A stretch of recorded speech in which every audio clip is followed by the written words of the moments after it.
Give me a...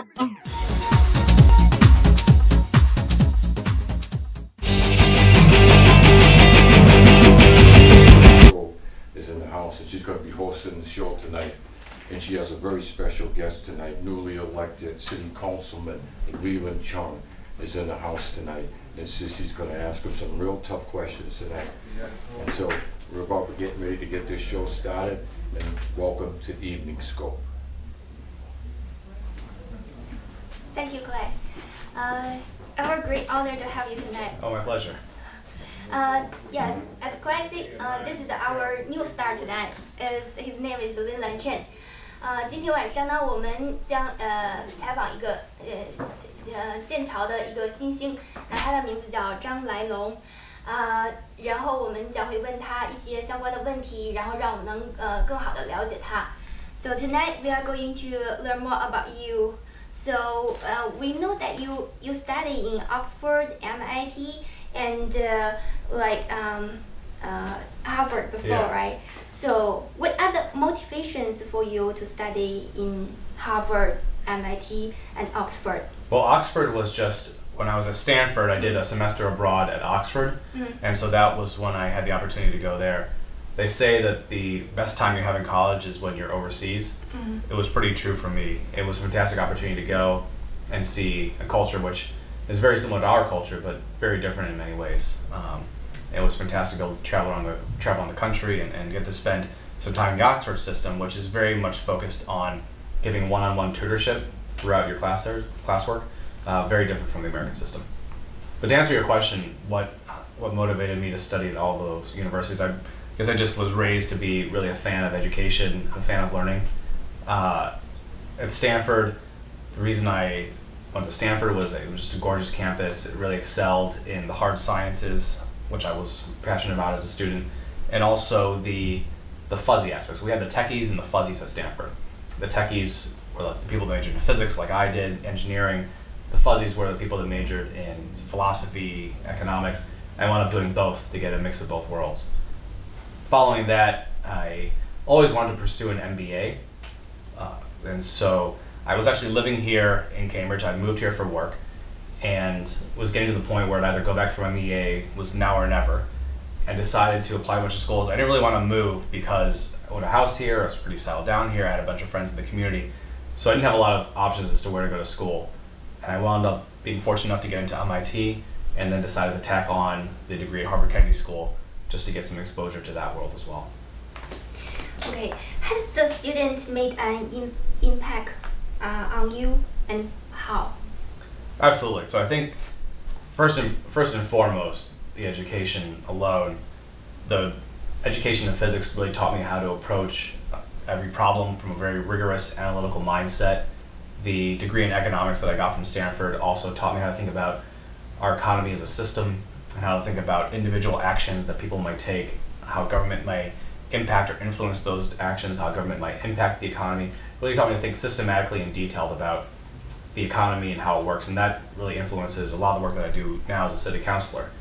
My MBA coursework taught me, it was fantastic. We went into accounting, we went into marketing, we went into finance. I did a lot of finance and entrepreneurial related classes. That really taught me, to be comfortable with the numbers and the budget and the mechanics of how the city runs. The city is you can think of as a big business. It really taught me how to think about, again, job creation. When I think about job creation in the city council, I rely a lot upon my MBA experience to help me think about any kind of policy we might want to implement in the city, how that would impact in a very tangible way the businesses and how they would react and how that will influence the job creation and the economy of the city. And finally, the Kennedy School, it's all about politics and policy, so it really tied it all together for me. My physics background, my economics background, my business background really taught me at the Kennedy School how to translate the knowledge you have, how to gather knowledge from other people, bring the community around, do group problem solving, and translate that into policy for a city. In 2010, you encouraged on the newspaper for more students to be involved in the city council. Yeah. Why? I think students are very much a part of our community. I noticed after living here and then going back to school at MIT and Harvard, that I knew a ton of people in the community who had interests who were very similar to the interests of people I met at the schools. But somehow these two communities weren't really connected. I also realized that a lot of students come here, they come here for education, they come here looking to go out and fun and have, they blow off some steam at the end of the day. And they are so wrapped up in their studying and what they're doing at school, they don't really think about the wonderful things that this city has to offer and the community that we have to offer beyond the community that the school itself has. I also noticed that a lot of students and friends that I had in the community had very common interests, that when I connected people from both those worlds, students were just marveled at the ability to get involved and be a part of the Cambridge community, which everyone loves and finds so special. So I really think it'd be great for students to get more involved with the community, and similarly the community to be more involved with students. A lot of students come here and they think, oh, I'm only here for a really short while, so I'm not going to change my registration to vote. I'm still going to register to vote wherever I was. Well, the reality is, after a lot of students come here, they don't go back to where they were. They go to somewhere new. They go to where their work takes them. And so why, during that interim period, should they stay registered at home and not really feel like they're a part of this community? I'd much rather them feel like they're a part of this community, want to invest in the community, even if they're only here for a short amount of time. I want those students to be a part of enriching our community. It is as simple as when a student knows their neighbor, if they're living in some house in Cambridge, if they happen to be making noise at night, if the person next door knows the student knows the person, it's much easier if you have that relationship ahead of time to go and knock on the door and say, hey, do you mind keeping it down? Or, hey, will you come over and tell, I'm working on a business or a startup or a local company, can you tell me a little bit about what you're learning in the MBA school? I think that those connections enrich us all. So that's why I really am interested in having students come out and participate more in the community. I think it's just so much better when we have those connections formed at the forefront than when we miss the opportunity to have them formed at all. I'll tell you one other thing I'm working on. Since I graduated, I continue to think about how does the community continue to relate and interact with the universities. One thing I'm doing, I'm working with CCTV and the media lab at the high school. And what we're doing is we're starting a program to put university content on our public access channels, like this one that people are watching right now. So for example, if you have a Nobel laureate coming to speak at MIT or at the Harvard Kennedy School, last year there was Arnold Schwarzenegger, there's been presidents that have gone through there, presidents of countries. Wouldn't that be great if that was simulcast over the Cambridge Public Access so that people in their homes could watch what was happening at the schools? I think it'd be fantastic both for people to live here and for our students in the high school and our K through 8 schools. So I'm working on that to try and just continue to increase that connection between the universities and the community at large. How do you feel about the current election process of the City Councillor choosing a mayor in Cambridge? Yeah, I think it is what it is. We have an interesting system here in Cambridge. The mayor is not really the mayor as people think of the mayor in, say, Boston or New York. We don't have a strong executive. Our mayor is not an executive. The mayor is just the chair of the city council. So as the chair of the city council, there's still another city councilor. They have the same vote as the rest of us do. The only difference is that they're called a mayor. They get to make the committee appointments. In Cambridge, we have a city manager who acts as what you would think of as the mayor anywhere else. They're the executive who actually goes out and runs the administration, does all the hiring, makes the day-to-day decisions. The city council and the mayor only make the broad policy decisions about what the policy should be that the administration is then going to go and bring to life. So as far as how we pick the mayor, the city council has to basically pick amongst itself for who the mayor is going to be. The mayoral job is not that much different from any city councilor's job, so every city councilor thinks that, hey, I should be the mayor. And when you have 9 people thinking that they should be the mayor and only 1 person gets to be the mayor, it's a little difficult.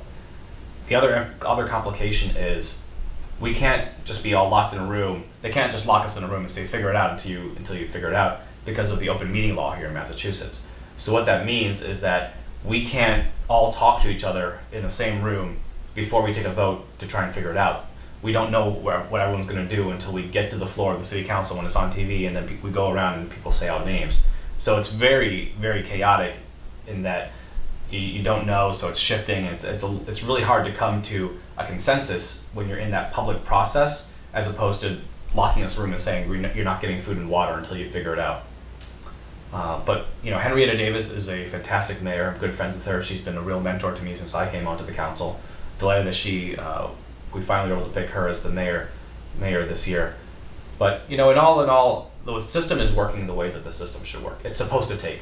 It's supposed to be contentious. It's supposed to be difficult. It's supposed to take a while. This came out of the day when people wanted to fight corruption in local governments. So they wanted, in some part, the council to be fighting with each other so it's not getting in the way of the administration. So it's supposed to take this long, and I honestly think, while it'd be nice if we could have a mayor, like that. That's not the way the system is set up. And so, I'm elected to serve in the system that we have. And so if people wanted to try and, do a charter commission or relook at the form of government or restructure how we do things, we'd definitely be willing to partake in that and support it. But it's my role as a city councilor is not really to tell the people what their government should be, because the government is really by the people. That's a really pure thing. So I serve in the system and elected. I try to do the best I can within it. How do you feel about the soda ban in Cambridge, like on the amount of 16-ounce sugary drinks in restaurant? So this is something there's been a lot of confusion about. There's actually not a soda ban yet.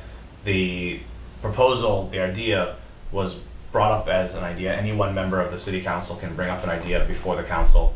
What that was done with that idea was it was sent to a council committee, a member of 3 members of the council who sit around a table with the resources of the city administration and the health department, where they can interview and interact, and really ask a lot of questions and come up with some policy that they can then refer back to the city council for consideration. So there is no soda ban yet. It's still in a city council committee. It hasn't made it out of the city council. What I suspect will happen is at some point there's going to be a committee hearing where they're going to put it on the table, examine the pros and cons, discuss about what the idea would look like if it were to come into play, but we're not anywhere close to that yet. What significant changes would you like to see put in place to help strengthen two communities that make up Cambridge? Yeah, so that's a big part of what we work on day to day. The problem I think that we face nowadays is that everyone is just so extremely busy. Everyone has a ton on their plate. Everyone has a ton of commitments, and getting involved with your city in a civically takes a lot of time. It's just one more thing. The reality is, This is something new, the Casper Slide Part 2, featuring the Platinum Band, and this time we're gonna get funky.